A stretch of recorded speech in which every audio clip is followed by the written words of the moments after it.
नवमः पाठ। कौन सा पाठ है? नवमः पाठ है। सुभाषितान है, ठीक है। Yes sir. क्षणश्च कणश्चैव विद्यामर्थ च चिन्तयेत्।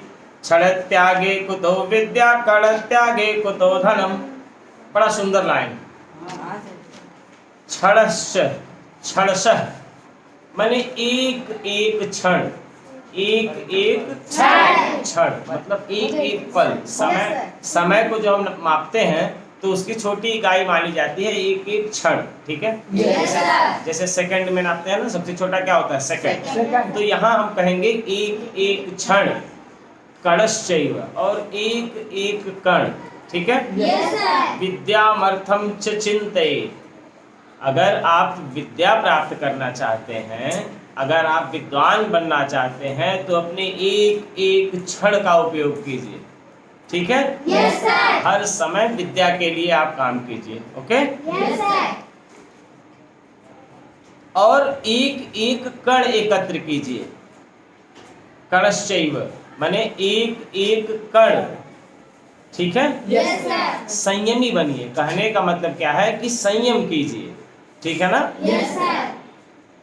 जब जितना ज्यादा आप बचत करेंगे उतना ज्यादा आप कलेक्शन हो जाएगा आपके पास, उतने ही आप क्या होंगे? धनी हो जाएंगे, है ना ना। Yes sir. अच्छा, क्षण त्यागे कुतो विद्या कण त्यागे कुतो धनम। जो ये एक एक क्षण का त्याग करेगा, उसका सदुपयोग नहीं करेगा, उसको विद्या आएगी? नहीं आएगी। और जो ये इन एक एक कणों को एकत्रित नहीं करेगा, उसके पास कभी धन आएगा? समझ में आया ना। कहने का मतलब है कि अगर विद्या चाहिए तो एक एक पल का आप विद्या के लिए समर्पित कीजिए, और अगर धन चाहिए तो संयम करके एक एक कण इकट्ठा कीजिए, है ना। प्रथमे नार्जिता विद्या द्वितीये नार्जितम धनम तृतीये नार्जितम पुण्यम चतुर्थे किम करिष्येयि। माना जाता है कि आदमी के जीवन में 4 समय होते हैं। कितने समय होते हैं? पहला बचपन, दूसरी जवानी, तीसरा नहीं, तीसरा जो होता है वो होता है एक तरह से समझ लीजिए, नहीं, पहला बचपन मान लीजिए, दूसरा वो बचपन के बाद वाला युवावस्था मान लीजिए, तीसरी जवानी और चौथा बुढ़ापा, ठीक है। तो प्रथमे नार्जिता विद्या, पहले में विद्या अर्जित की जाती है। बचपन में हम लोग क्या करते हैं? पढ़ाई करनी चाहिए। द्वितीय नार्जितम धनम, और दूसरे में क्या किया जाता है? धन अर्जित किया जाता है, कमाया जाता है। पढ़ाई के बाद क्या करते हैं? तृतीय नार्जितम पुण्यम, और तीसरे अवस्था में क्या करते हैं? पुण्य कमाए जाते हैं। क्या करते हैं?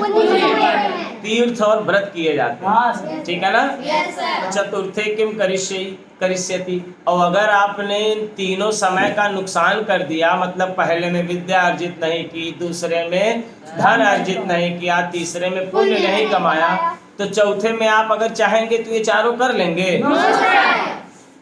इसीलिए प्रथमे जो पहले विद्या अर्जित नहीं करेगा, दूसरे में धन अर्जित अवस्थाएं हैं ये, दूसरी अवस्था में धन अर्जित नहीं करेगा, तीसरी अवस्था में पुण्य अर्जित नहीं करेगा, वह चौथी अवस्था में कुछ अर्जित नहीं कर पाएगा, ठीक है।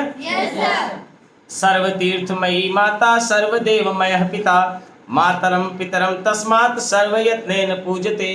सर्वतीर्थमयी माता, माता कैसी होती है? सभी तीर्थों के समान। इसके समान? समस्त तीर्थों के समान माँ होती है, ठीक है। सर्वदेवमयः पितम, और पिता कैसा होता है? सभी देवताओं जैसा। पिता में हमें किसका दर्शन करना चाहिए?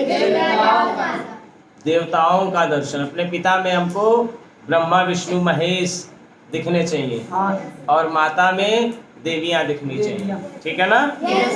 मातरम पितरम तस्मात्, इसलिए माता और पिता का सर्वयत्नेन पूजते, हर प्रयत्न करना चाहिए, उनका पूजन करना चाहिए। यहाँ पूजन करने का मतलब ही ना है कि फूल अगरबत्ती लेके भी नहीं माता पिता पे डालने लगो। यहाँ उनके सर्वयत्नेन पूजते का मतलब है कि किसी भी प्रकार से उनको दुखी नहीं, उनकी हर आज्ञा का पालन, ठीक है ना। क्यों? क्योंकि माता सभी तीर्थों के समान है और पिता सभी देवों के समान है। ठीक है ना? Yes sir. प्रियवाक्येन प्रदानेन सर्वे तुष्यन्ति जातवः तस्मात् तदेव वक्तव्यम वचने का दरिद्रता। प्रिय वाक्य प्रदानेन, अगर हम प्रिय वाणी बोलते हैं, अगर हम प्रिय बोलते हैं, सर्वे तुष्यन्ति जातवः, तो सभी जीव क्या होते हैं?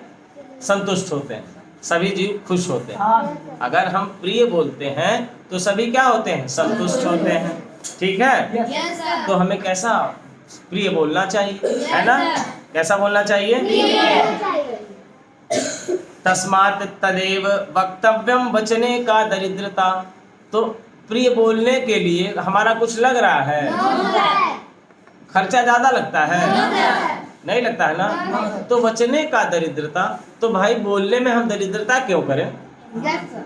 अगर प्रिय बोलने से सभी जीव संतुष्ट होते हैं, प्रसन्न होते हैं, तो हमें प्रिय बोलना चाहिए। ऐसा नहीं है कि प्रिय बोलने में हमारी ज़्यादा ऊर्जा खत्म हो रही है, प्रिय बोलने में हमको बाहर से रिचार्ज कराना पड़ता है, ऐसा नहीं होता है ना? तो प्रिय बोलने के बाद अगर नहीं कुछ लग रहा है तो हमेशा प्रिय बोलना चाहिए, सभी प्रसन्न रहें, है ना? सत्यम ब्रुआत प्रियम ब्रुआत न ब्रुआत सत्यम प्रियम। ठीक है? सत्य बोलना चाहिए। कैसा बोलना चाहिए? प्रिय ब्रुआत, प्रिय बोलना चाहिए। कैसा बोलना चाहिए? न ब्रुआत सत्यम प्रियम। और कैसा प्रिय नहीं बोलना चाहिए? न ब्रुआत सत्यम प्रियम, अप्रिय सत्य नहीं बोलना चाहिए। मान लीजिए कोई सत्य भी है लेकिन सुनने में कड़वा है, तो ऐसा सत्य भी नहीं बोलना चाहिए। प्रियम च नानृतम ब्रुआत एष धर्म सनातन। ठीक है? अनृत माने झूठ, झूठा प्रिय भी नहीं बोलना चाहिए। मान लीजिए किसी से झूठ बोल रहे हैं, खूब मीठा मीठा बोल रहे हैं, तो वो भी गलत है, नहीं बोलना चाहिए। अगर झूठ है तो वो बोलना ही नहीं चाहिए। लेकिन आप लोग क्या है कि झूठा है तो खूब मीठा उसमें लगा के मधुरता के साथ बोलिए, तो वो भी उचित नहीं है। ऐसा धर्म सनातन है, यही सनातन धर्म है।